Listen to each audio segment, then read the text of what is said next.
हम जब छोटे थे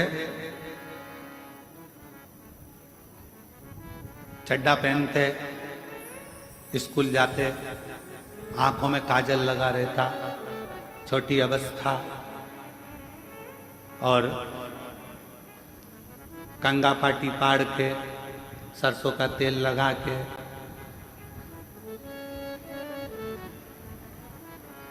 काय अम्मा सही है, और कंगा पाटी पाड़ के और सरसों का तेल लगा के, और बैग में एक तो कुछ था नहीं तो पन्नी में किताबें रख कर, वो पन्नी मतलब वो जो खजूर आती है, पिन खजूर आती है एक बोरी के अंदर, वो बोरी पिन खजूर की बोरी जब खाली हो जाती थी तो उसको धो के उसमें किताब रखकर उसमें बद्दी लगाकर माँ पीछे टांग कर, हमने देखा हमारी माता भोजन भी बनाती थी या कोई कार्य भी करती थी, साड़ी में पीकों में फाल भी करती थी, तो रामायण का पाठ करती जाती थी और भगवान का नाम लेकर गुनगुनाते हुए।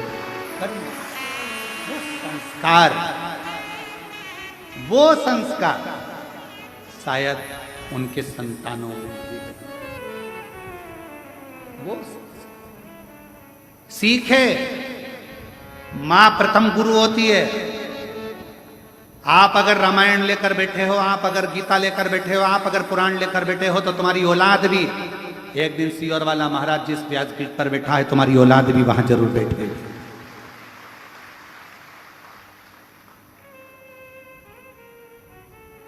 और तुम अगर मोबाइल या लैपटॉप लेकर बैठे हुए दिन भर 24 घंटा इसका स्टेटस देखो, उसका स्टेटस देखो, इसको मैसेज करो, कोई ने फालतू बात लिख दी फेसबुक पर, उसको कमेंट्स करते रहो, तुम्हारे पास में अगर तुम दिन भर उसी में लगे हो तो तुम्हारी औलाद भी मोबाइल छोड़ने वाली नहीं है।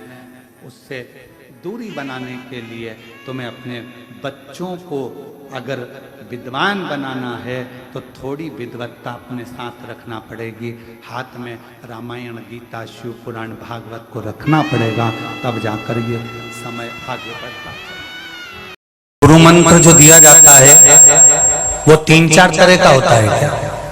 अरे बोलो तो जम के कि 4-5 तरह का होता है कि कोई अच्छा पहचान वाला आया तो उसको ये वाला मंत्र दे दूंगा, इसको ये वाला दे दूंगा, उसको ये वाला दे दूंगा। नहीं, गुरु के पास में केवल एक मंत्र होता है जो गुरु मंत्र गुरु ने सिद्ध करा होता है। अपने एक आसन पर बैठकर भगवान की भक्ति को धारण कर कर जो गुरु उस मंत्र को सिद्ध कर लेता है, वही मंत्र गुरु आपके कानों में प्रदान कर देता है कि इस मंत्र का जाप तुम भी करो और अपने जीवन को सार्थक बनाओ। दे एक स्त्री के लिए, एक नारी के लिए, एक स्त्री के लिए उसका सबसे बड़ा गुरु उसका पति होता है। अगर कोई तुमसे पूछे कि एक स्त्री का, एक नारी का सबसे बड़ा गुरु कौन होगा, तो वो उसका पति होगा। क्यों?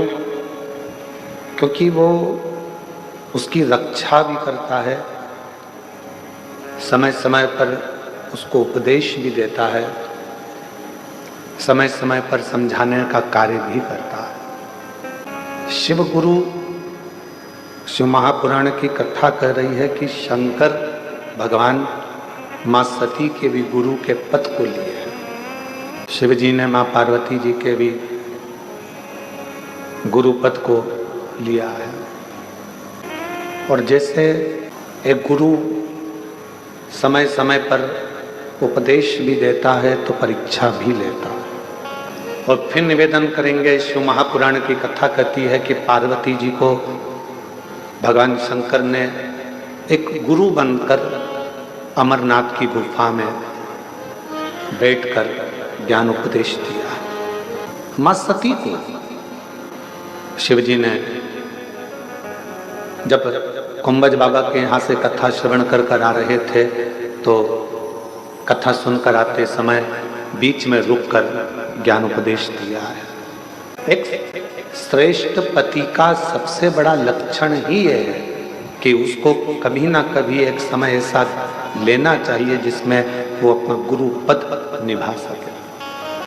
कोई सदगुरु होगा संत होगा, साल में एक बार कभी गुरु पूर्णिमा महोत्सव आ गया, गुरु पूर्णिमा का उत्सव आ गया तो चरण भले छूने दे, चरण को स्पर्श करने दे, पर बाकी के समय स्त्री से चरण नहीं छुआ।